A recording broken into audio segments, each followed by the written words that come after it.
네, 옷장 디펜스입니다. 알파경제 김종효 이사와 MBN골드 최현덕 매니저 변함없이 자리했습니다. 어서 들어오십시오. 안녕하십니까. 네, 저는 항상 이 질문을 할 때 그런 생각을 하는데 요즘 뭐 AI, 생성형, 뭐 그다음에 이미지 또 어제 보니까 지브리 뭐 스튜디오 뭐 이런 거 많이 유행하잖아요. 요점은 뭐냐면 질문이 틀리면은 답이 틀린다. 이 일 속에 있어서 질문을 어떻게 잘해야지 고민을 하거든요. 그럼 뭐 오늘 시장 어떨 것 같아요? 뭐 이런 거 맨날 물어보면 뭐 똑같으니까 질문을 좀 바꿔서 자, 이 김종희 의사한테는 수급 먼저 여쭤봐야 되는데 외국인 오늘 또 팔아요?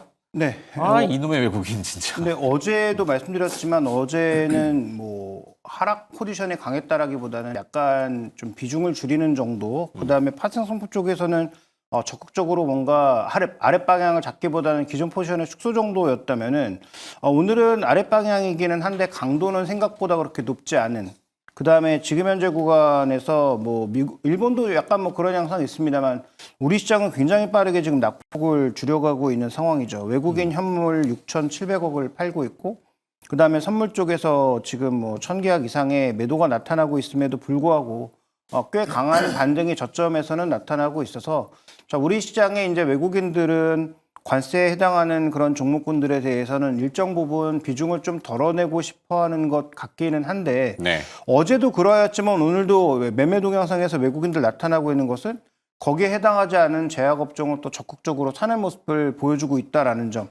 그래서 뭐 반도체를 포함한 한국물에 대한 매도는 일부 나오고 있는 건 사실이지만 또 관세에서 좀 비켜가 있는 그런 종목군들에 대한 매수는 나서주고 있고 또 선물 시장 쪽에서 파생 상품 시장 쪽에서 아주 적극적인 하락 배팅은 나오지 않는 것으로 봤을 때 일단 외국인 수급은 뭐 나쁘죠. 매도가 나오고 있는 건 나쁘긴 눈에 하지만 보이는 거는 네 그렇다고 해서 뭐 시장을 정말 찍어 누르는 예를 들어서 뭐 2,400까지 뭐 한 번에 내리꽂는 그런 강한 하락 압박으로 가는 양상은 아니라고 보여지고 있고요. 일단 뭐 아시아 증시의 전반적인 출발 동향을 봤을 때도 일단 뭐 우리가 생각했던 극단적인 그런 변동성은 확대되지는 않는 모습은 현재까지 보여주고 있습니다. 네. 자, 아시아에서 스크린으로 거래되는 미국 주가지수 선물. 제가 앞에 있는데 사족을 단 거는 스크린은 전산장이기 때문에 아시아인들이 많이 참여를 하는데 많이 막 이렇게 본장하고는 달라요. 근데 제가 그 구조를 알지만 한국 분들 꽤 많이 전산으로 해요. 그러면 일단은 막 밀리면은 같이 막 때리거든. 네. 쏠린단 말이죠. 그러니까 미국의 주가지수 선물을 보고 우리 시장을 판단하면은 이게 안 맞을 수 있는 것들이 많아서 제가 그건 다시 한번 당부를 드리고 또 한 가지 미국의 이제 달러 인덱스 많이 쓰죠. DXY라고 하는 거. 제가 좀 자랑하면 이 달러 인덱스라는 표현을 제가 전 방송을 통틀어서 제일 먼저 썼었거든요. 한 20년 전부터 찾아가지고 요즘은 다 쓰더군요. 자랑 좀 하고. 자, DXY가 지금 103.3이에요. 네. 그러니까 달러가 약세라는 얘기거든요. 밀리고 유로화가 강세. 근데 우리 원화도 강세로 가야 되는데 지금 뭔가 딱 걸렸어요. 환율이 멈춰 있는데 자, 내일 이벤트에 만약에 환율이 절상이 될 수 있는 환율이 확 떨어질 수 있다라면은 코스피는 순간적으로 반응을 폭발하지 않을까? 네. 우리 다 기대하는 거잖아요. 네. 네, 뭐 우리 주가 지수 떨어지라고 기도하는 거 없듯이. 어떻게 보세요? 이제 뭐 기대를 너무 많이 하고 있고, 네. 네, 사실 이제 오늘도 가장 큰 불확실성이 지나고 있지만 사실 우리 시장에 또 더 큰 게 내일 남아 있고, 그래서 전 내일까지는 우리가 이런 변동은 좀 각오를 해야 한다라고 보고 있는데, 어쨌든 이 변동은요, 전 뭐 제 개인적으로는 오늘 내일은 무조건 시장 저점일 것이다 네. 이렇게 좀 말씀을 드리고 싶은데 지금 관세만 하더라도 지금 나스닥 선물이 급락하니까 이제 앞서 또 말씀을 해주셨지만은 이것 때문에 우리 시장이 우려했던 건데 실제 우리 시장은 상당히 빠르게 좀 반등이 나와주고 있죠. 네. 그러니까 이게 어떻게 된 거냐면 가장 세게 맞은 겁니다. 그러니까 이 베센트 재무장관 같은 경우도 지금 최대치로 관세 매긴 거기 때문에 여기서부터 협상해 나가면 될 거다라고 이야기한 거고 그다음에 지금 그 관세 부과하는 그 어떤 기준 1을 보게 되면은 일단 지난주부터 예고했던 자동차 관세는 당장 시작하는 거지만은 보편관세 10%는 4월 5일부터 그다음에 상호관세 4월 9일부터이기 때문에 그 안까지 협상을 할 수 있다는 거거든요. 그래서 네. 그런 기대감을 계속 또 오늘 저점으로 해서 올라갈 수 있는 거고 내일 같은 경우도 뭐 결과를 좀 봐야 알겠습니다만은 그냥 순리대로 나온다고 한다면은 국내에 있었던 두 가지 불확실성이 다 없어지는 거기 때문에 이보다 더 큰 악재가 있을까라고 보면은 앞으로 봤을 때 이보다 더 큰 두 가지 악재는 없을 것 같거든요. 네. 그런 관점에 있어서 저는 오늘 내일 중으로 시장은 무조건 저점을 잡을 테니 제가 지난주부터 이번 주까지가 골든타임이 될 것이다라고 말씀드렸던 건데 이번 주까지 그렇게 좀 보시면 될 것 같습니다. 그런 네. 관점에 있어서 행여나 어떤 변동이 나온다 하더라도 저 내일이 좀 걱정인 게 혹시나 뭐 예상했던 게 안 나온다면 변동이 있겠지만은 그 역시도 결국에는 시장의 제재를 찾아갈 수밖에 없거든요. 네. 그런 관점에 있어서 좀 우량주로 계속 대응하면 좋겠다. 이런 말씀 좀 계속 좀 드려보도록 하겠습니다. 그렇죠. 저도 공감하지만 만약에 제가 이제 트레이더라면은 운용을 한다거나 아니면 개인 투자를 한다면은 저는 오늘 이게 어떤 여러분께 그런 권고를 드리는 건 아니에요. 자, 저라면은 오늘은 밑에서 아마 개장 초반에 우리 60포인트만 급락했었잖아요. 네. 그때는 아마 뭔가를 샀었을 것 같아. 자, 그러면 이제 봐야죠. 만약에 우리의 예상을 우리라고 꼭 할 수는 없어요. 다 생각이 다를 수 있으니까. 네. 우리 대화 나눠본 적이 없잖아요, 사실. 뭐 예상이 어떻게 됐든. 삼성전자와 SK 하이닉스 어떻게 시장의 주도 쪽이니까 반도체 이쪽을 좀 더 파주시면은. 네, 일단 뭐 관세가 우리 예상보다 좀 높게 부여가 됐죠. 그래서 네. 뭐 파이브 아이즈 정도는 뭐 10% 내외에 그친 것 같고, 그래서 뭐 호주, 뭐 영국 이런 데는 10% 내외로 그친 것 같고, 주로 동아시아 국가들, 뭐 대만이 32%, 그 다음에 뭐 중국은 기존에 부여했던 것까지 하면 거의 50% 육박하는 뭐 관세를 받고 있는 것이고, 그 다음에 이제 우리나라가 25, 일본 24, 그 다음에 의외로 또 베트남이 40% 이상의 고율의 관세를 부과받음으로써 제조업의 강점을 가진 국가들을 중점 타격하는 것으로 보여지죠. 그래서 뭐 반도체는 직접적으로 언급되지 않았습니다만 기본적으로 10% 관세가 있고 그다음에 여러 품목들에 대해서 국가별로 더 높은 그런 관세를 부여하고 있으니 그렇지 않아도 뭔가 조금 살아나는 듯했던 반도체 종목군들이 미국 시장에서의 시간의 변동성 확대와 더불어서 같이 좀 흔들리고 있는 모습입니다. 그런데 반도체는 콕 찍어서 한다고 한 게 아니거든요. 그럼에도 변동성을 보이고 있는 이유는 예를 들어서 세트를 만들고 있는 중국과 베트남에서 이런 타격으로 인해서 세트 판매가 줄어들면 바로 레거시 가격은 움직일 거고 그러면 반도체 업체들은 타격이 있는 것 아니냐라는 논리가 적용될 수가 있는 거죠. 네. 그래서 갤럭시 거의 대부분 베트남에서 만들고 있고 아이폰 거의 다 중국에서 만들고 있고 그다음에 주요 뭐 여러 컴퓨터 제품들 전부 중국에서 이미 만들고 있지 않습니까? 그래서 이런 제품들의 관세가 대거 붙는 것에 대한 위험도가 나타나고 있다라고 보는데 뭐 가격이 일부 변동이 있을 수 있겠지만 그러면 정말 써야 될 뭐 데이터 서버라든지 아니면 PC 안 쓸까요? 휴대폰 필요한데 안 사겠습니까? 물론 줄어듭니다. 줄어들지만 네. 전체적으로 그렇게 큰 변화가 있지 않을 거라고 보고 특히 인프라 투자 같은 거는 더욱더 줄어들 이유가 없다라고 보고 있기 때문에 그다음에 지금 미국향은 당연히 줄어들 수 있겠지만 그러면 중국향이나 유럽향도 똑같이 미국처럼 관세 저렇게 높게 올리면서 서로 부담을 줄까? 라고 보기엔 좀 어렵기 때문에 저는 너무 민감한 반응 아닌가. 그래서 SK하이닉스나 삼성전자에 대해서는 여전히 긍정적 관점을 유지할 필요가 있다고 보고 있고요. 네. 관세 핵심은 한국만이 아닙니다. 한국도라는 거죠. 음. 한국만 받은 게 아니고 한국만 특별히 더 들이맞은 게 없다. 예를 들어 자동차도 지금 일본이라든지 실제로 미국 시장에서 경쟁하고 있는 국가들과 거의 비슷하게 다 맞고 있는 거 아닙니까? 그러면 우리가 벗어날 수 있는 재량이 있다면 우리에게는 오히려 기회일 수도 있는 부분이니까 네. 저는 이 반도체는 뭔가 조금 과잉 반응하고 있는 게 아닌가라고 보고 있습니다. 그러니까 반도체가 뭐 심리적 영향을 받으면 오늘 저가 매수의 기회인가 이렇게 타이틀을 건다면 어떻게 보시겠어요, 최근에? 그러니까 저는 이제 우리가 지금 봐야 될 게 일단 이 보편관세하고 상호관세가 나왔잖아요. 네. 이건 이제 어쨌든 맞았기 때문에 이에 있어서 좀 지나가고 있다. 이제 우리가 좀 그 협상을 해 나가면 될 것 같은데 그렇다고 우리가 어떤 업종을 봐야 될 때 좀 대표적으로 자동차, 반도체 이 그 제약발 쪽을 좀 봐야 될 것 같은데요. 이게 오늘 나온 거 보면은 그러니까 보편관세는 각 나라별로 다 10% 그냥 다 일괄적으로 매기는 겁니다.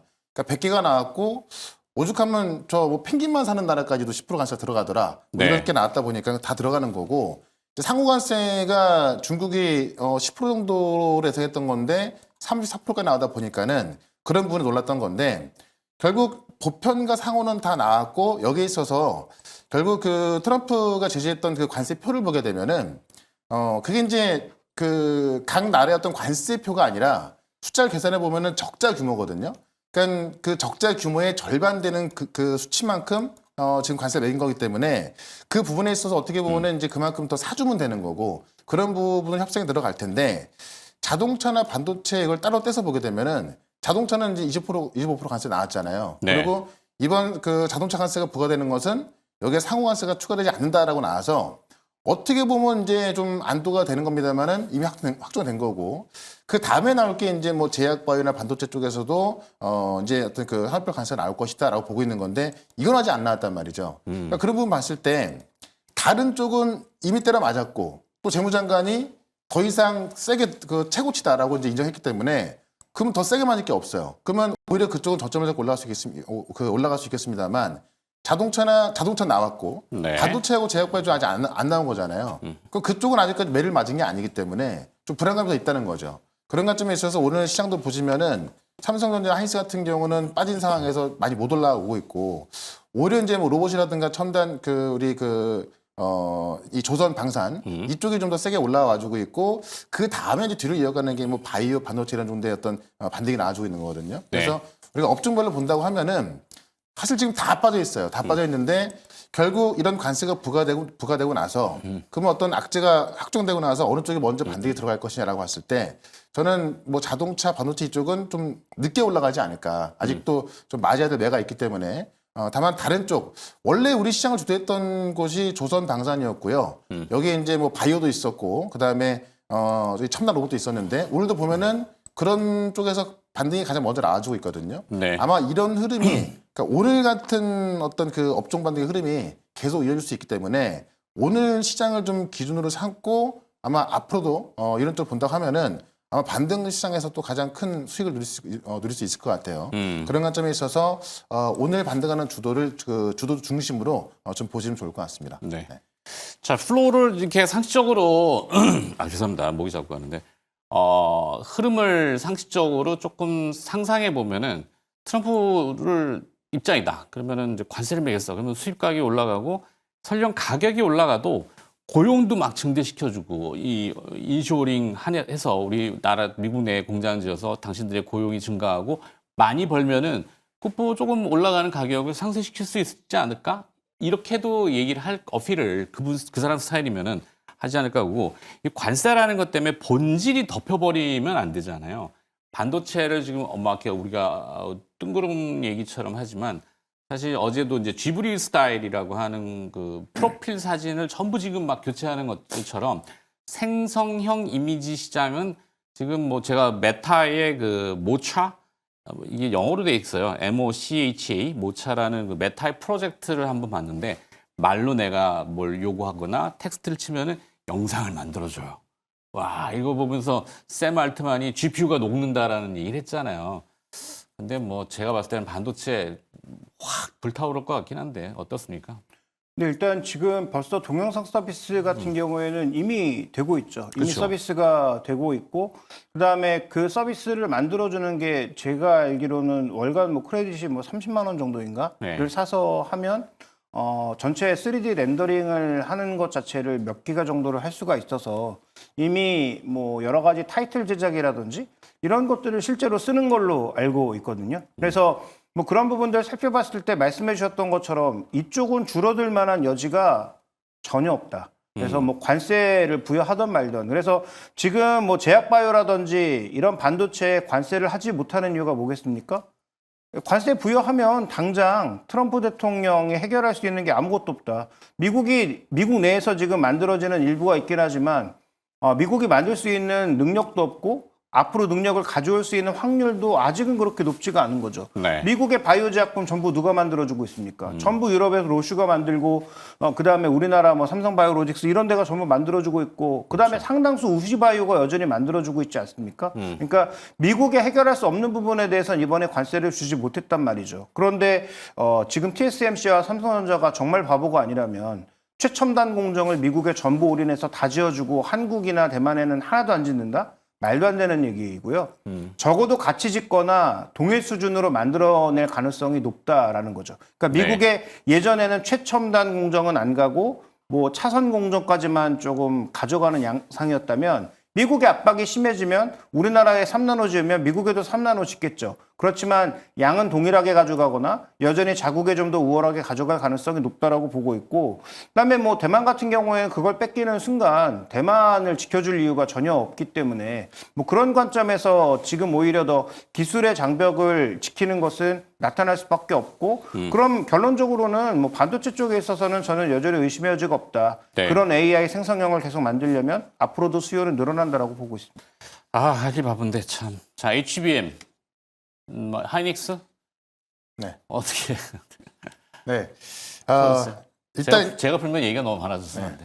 일단 지금 이제 그 반도체 쪽을 얘기해 보면은 네. 사실 이게 그 분석이라는 게 지금 지브리 열풍이 있었잖아요. 네. 결국 지브리 열풍으로 이 조선까지 이야기 나오고 있거든요. 왜 그러냐면 지브리 열풍으로 결국 이 컴퓨팅 파워가 늘어날 수밖에 없고, 이 컴퓨팅 파워가 늘어나게 되면은 그에 대한 어떤 반도체라든가 이 AI 인프라도 당연히 올라가겠지만은 네. 그로 인해서 또 에너지 부족 사태가 나고, 그러니까는 그 에너지 부족을 위해서 또 이 LNG 시추를 더 해야 되기 때문에 그럼 LNG 시추를 더 해야 되면은 또 조선에 간다. 그래서 네. 결국 이게 좀 다 돌고 도는 건데, 결국 제가 볼 때는 이 어떤 산업의 모멘텀이 지금은 AI가 다 껴 들어가고 있습니다. 그래서 결국 이쪽에 있어서 다 좋지만 다 올라가는 게 아니잖아요. 결국 그 중에서 몇 개 종목, 몇 개 업종 먼저 올라갈 것이고 그 다음 순번 따라 또 올라갈 텐데, 이게 그러면 우리가 뭐 다 좋기 때문에 이걸 다 살 수 없는 거고, 시장에서 먼저 좀 관심을 가지는 그런 쪽으로 먼저 우리가 좀 들어갔을 때 좀 더 보다 빠른 상승이 나오고 좀 더 많이 올라갈 수 있는 그런 수익이 나오기 때문에 저는 이제 그 오늘만 본다 하더라도 어떻게 보면은 반도체하고 자동차 쪽이 좀 늦어요. 네. 그러니까 첨단 로봇 쪽은 사실 최근에 관세 영향이 있었어도 계속해서 그 어떤 그 휴머노이드 로봇이었던 그런 모멘텀이 강하다 보니까는 강한 모습 나와주고 있던 거고요. 그다음에 조선방산도 워낙에 지금 뭐 이 트럼프의 관세 속에서도 협상 가능성이 좀 가장 큰 그런 또 섹터다 보니까는 계속 올라가고 있던 거고, 바이오는 뭐 이 어떤 바이오 기업들만의 어떤 임상 데이터라든가 그다음에 네. 이미 계약해놓은 그런 확정적인 이익이 있기 때문에 올라가는 거고. 근데 이제 자동차나 반도체 같은 경우는 그런 부분이 이제 좀 많이 부족하다 보니까는 좀 늦는 거거든요. 그러니까 결국엔 다 올라가겠지만은 아마 많은 분들 제가 볼 때는 이제 뭐 누가 먼저 올라가나 어떤 쪽이 먼저 올라갈까 이걸 좀 찾고 있을 것 같은데, 그런 면을 봤을 때 저는 결국에는 이제 오늘만 보신다 하더라도 이 첨단 로봇이라든가 특히나 에너지 같은 경우가 더 잘 가고 있거든요. 그래서 네. 그런 에너지 쪽이라든가 이쪽을 좀 보는 게 좋지 않을까, 좀 그렇게 봅니다. 첨단 에너지. 사실 뭐 뭐라 그래야 되지? 전선도 이제 뭐 전력 설비에 해당이 되잖아요. 그러니까 예를 들 뭐 제가 언뜻 생각난 건데, 그 아파치 헬기 우리 방사내에 우리가 제작을 하진 않지만 미국에 이제 뭐 많이들 들어보셨을 거예요. 아파치 헬기에 들어가는 전선이 약 13,000km 정도 된다 그래요. 서울 부산 왕복으로 뭐 수십 회 정도 왔다 갔다 하는, 그만큼 전선이 많이 들어가니까 뭐 어떤 장비, 전력 시설 이런 것도 우리가 또 나아가야 될 지향점 아니겠어요? 갑자기 전선 생각이 나가지고 이렇게 뜬금없이 생각나는 건 참 그런데, 우리가 가진 장점들이 사실 많은데도 불구하고 왠지 지금은 위축이 돼 있잖아요. 뭐 우리는 안 될 거야, 뭐 세금 맞으면 또 저럴 거야. 이런 거를 조금 타파시킬 수 있는 분야 뭐가 있을까요 또? 근데 일단 뭐 말씀해 주셨던 조선방산이 그래도 벗어날 수 있는 분야이기는 하고, 그다음에 지금 우리가 미국 쪽에 공장을 많이 지으면서 실제로 우리는 한 2, 3년 전부터 미국 투자를 많이 했죠. 네. 그래서 미국 수출이 늘어난 건 거기에 부품이나 소재를 공급하다 보니까 우리가 미국 수출이 늘어난 거고, 거기서 또 이제 흑자가 늘어난 거라고 봐야 되거든요. 그러면 공급망을 조금 바꿔준다든지 이런 노력을 하게 되면 그 부분은 우리가 또 줄일 수 있는 부분이기도 하고, 실제로 이제 현지 생산을 더 가파르게 좀 늘리면 이런 부분들도 커버될 수 있는 부분이라, 저는 뭐 단기적으로는 여전히 이런 여러 가지 압박들로 인해서 실적이 얼마나 떨어지는지 관측이 필요하지만, 실제로 실적이 나오는 걸 봤을 때 각 기업들이 효율적인 대응을 통해서 우리가 생각했던 것만큼 강한 이익의 하락은 나타나지 않을 가능성이 높다라고 보고 있고요. 그럼 제조 역량이 높은 이런 종목군들에 대해서는 긍정적으로 봐야 된다. 그다음에 오늘 한 가지 또 제가 좀 주목하고 있는 종목은 LG전자인데, LG전자? 왜요? LG전자가 이제 미국의 B2B 진출을 많이 꿈꿔왔고, 네. 그다음에 VS의 성장을 통해서 그동안 주가 부양을 많이 하려고 노력을 해왔지만 이게 생각보다 더뎌지면서 지금 주가가 정체를 보이고 있는데 오늘도 급락하고 있고 반등도 제대로 못하고 있거든요. 근데 살펴보시면 지금 그 미국의 TV 시장을 휩쓸고 있는 게 중국의 TCL하고 스카이웍스 이런 회사들입니다. 그리고 요즘 뭐 100인치짜리도 그렇죠. 뭐 100인치짜리가 200만 원도 안 되는 가격에 막 팔고 있으니까. 근데 중국에 예를 들어서 50% 관세를 이쪽에다가 부여한다라고 하면 지금 가격 격차는 크게 나는데 뭐 품질 차이가 분명히 나지만 가격 격차가 워낙 나니까 지금 중국의 TCL 같은 게 뜬 건데 그러면 관세를 이렇게 부여한다고 했을 때 우리랑 한 20% 이상의 관세 차이가 나면 그러면 LG전자의 TV는 그동안 TV가 잘 안 된다고 H 부분의 실적 계속 깎은 건데 이게 정말 그렇게 될 것인가도 고민해 볼 필요가 있는 거죠. 그러니까 이미 잘 나가고 있는 조선방사는 제가 보기에 고민의 단계는 아니고 이건 뭐 어느 정도 좋은 가격에 살 건지 정도의 고민이라면 지금 급락하고 있는 LG전자 같은 경우에는 이건 좀 억울하지 않나? 어차피 지금 B2B로 여러 가지 그 시설들이 추가적으로 나가는 것은 나가는 거라고 치고 가장 이제 취약점이라고 받았던 HE 부분, TV 부분 같은 경우에는 중국의 관세를 저렇게 50% 이상 대대적으로 때리면 누가 수혜를 받을 거에 대한 판단은 전혀 안 되고 있는 것 같은 생각이 들거든요. 네. 그러면 LG전자 같은 종목도 TV 쪽에서 예를 들어 선전할 수 있다라고 한다면 그러면 이건 오히려 반사적인 수혜를 봐야 되겠죠. 물론 전부 다 가격이 올라가서 TV가 다 안 팔린다. 그러면 뭐 다 타격이 입는 거죠. 그렇죠. 그래서 그런 차원이 일단 접근도 좀 필요하지 않나라고 좀 보고 있습니다. 네.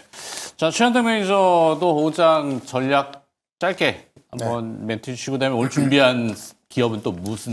그러니까 저는 이제 오늘 관세 발표한 거를 보면 네. 어떤 종목이 올라갈지 좀 힌트가 보이는데 그 트럼프가 이제 관세표를 공개했잖아요. 네네. 근데 들고서는 막 네. 설명하는. 그래서 이제 뭐 중국부터 쫙 나왔던 건데 그게 이제 실질적으로 관세가 아니라 그 적자율을 나왔던 거고 그 적자율의 절반 정도를 관세로 매긴 건데 전체로 보게 되면은 미국이 이제 그 작년 한 해 동안 거의 2조 달러 정도를 수입을 했고요. 네. 그다음에 이제 3조 달러 정도를 수출한 겁니다. 수출하고 수입한 거죠. 그래서 이제 50% 정도가 적자가 난 건데 이 얘기는 결국 거기에 대한 관세를 매긴다는 이야기는 그만큼 구매를 해주면 되는 겁니다. 그러니까 이 어떤 적자율에 따라서 관세를 매긴 거기 때문에 그 적자율의 절반 정도를 우리가 사주면은 관세를 쭉 줄어드는 거죠. 그렇기 때문에 그런 부분에 있어서 우리가 구매를 해야 되는 건데 그런 구매에 있어서 결국 우리는 이 트럼프가 가장 많이 팔려고 하는 그런 에너지를 구매해야 되는 거고 그거에 맞춰서 아마 좀 정책을 좀 펴 나가야 될 거라 보고 있거든요. 그런 관점에 있어서 아마 알래스카 그 에너지 문제도 아마 좀 우리가 좀 또 적극적으로 해나가지 않을까 싶은데 그와 관련된 에너지 기업 하나 말씀을 드릴 거니까요. 네. 이런 관세 부분에 있어서 또 어떤 종목 궁금하신 분은 잠시 뒤에 종목으로 좀 들어보시면 좋을 것 같습니다. 네. 네. 최현덕 매니저가 준비한 에너지 관련된 기업. 시장을 극복하는 기업으로 준비하셨다고 하니까 고생해 주시고요. 네. 오늘 오장 디펜스 고맙습니다. 네. 자, 김종희 기자님. 내일 이 시간대쯤 되면 이제 나라가 뒤집어져 있겠죠. 어떤 식으로 뒤집든지 뭐 정상적으로 뒤집어져야 되겠죠. 네, 일단 그 정치적인 그 불확실성 제거를 이미 염두에 두고 시장이 반등을 시작하고 있는 건 아닌가. 네. 왜냐하면 지금 우리가 뭐 아무리 영향이 좀 적다고 하더라도 나스닥 선물 대비 그다음에 지금 일본 시장 대비해서도 우리 시장의 낙폭 축소가 유독 빠르거든요. 네. 그러면 내일의 흐름을 미리 선반영하고 있다라고 보고 있고 이걸 또 어디서 아이디어 얻을 수 있냐면 1,470원을 찍었던 환율이 재차 또 밀려 내려오면서 다시 1,460원대 중반으로 내려앉고 있습니다. 그래서 네. 저는 그 내일 정치 변수가 끝나는 것에 대한 베팅이 조금 선반영돼서 일부 이루어지고 있는 게 있다라고 보고 있거든요. 그래서 어제도 그 가장 관세의 최선도에 서 있는 종목군들을 종가 베팅하는 게 어떨까라는 말씀을 드렸는데 저도 오늘 뭐 마찬가지입니다. 뭐 조금 전에 이제 그 매니저님께서 언급해 주셨던 뭐 조선방산처럼 강하게 움직이는 종목군들도 물론 좋지만 어떻게 보면 가장 이제 악재를 받을 거라고 생각해서 빠지고 있는 종목군들 중에서도 실제로는 좀 오해에 가까운 종목군들에 대해서는 조금 더 베팅이 필요하지 않나라는 판단을 하고 있기 때문에 지금은 너무 겁을 먹기보다는 충분한 뭐 밸류 매력이 있다면 매수를 좀 고민해야 될 시점이 아닌가 이렇게 네. 바라보고 있습니다. 그렇죠. 사실은 어렵죠. 뭐 보이는 대로 따라 이제 사람의 마음이 흔들리니까. 그래도 뭐 확신을 갖는 근거를 이제 저희가 찾으려고 당위성이라고 해야 될까요? 뭐 논거를 찾고는 있지만 그것도 주관적으로 우리가 느끼는 거랑 설득해서 이렇게 하는 거랑 그렇게 권고하려고 하는 의도는 없잖아요. 그죠? 그렇죠. 근데 이제 과거 역사적으로 봤을 때도 뭐 물론 더 내려간 적도 많이 있습니다만 코스피 기준으로 0.8배, PB 0.8배 아래에서의 매수가 실패할 확률 거의 낮다라고 보고 있기 때문에 네. 또 오늘 빠져서 저점 부근이 한 0.8배를 약간 밑도는 정도의 수준이거든요. 네. 그렇다면 저는 뭐 지수 관련주 뭐 이런 것들은 한번 투자해볼 매력이 있지 않나라고 보고 있습니다. 알겠습니다. 자, 내일은 우리가 웃으면서 또 이 시간대에 맞이하기를 기대하면서 오늘 오후장 디펜스 알파경제 김종효 이사가 수고해 주셨습니다. 고맙습니다.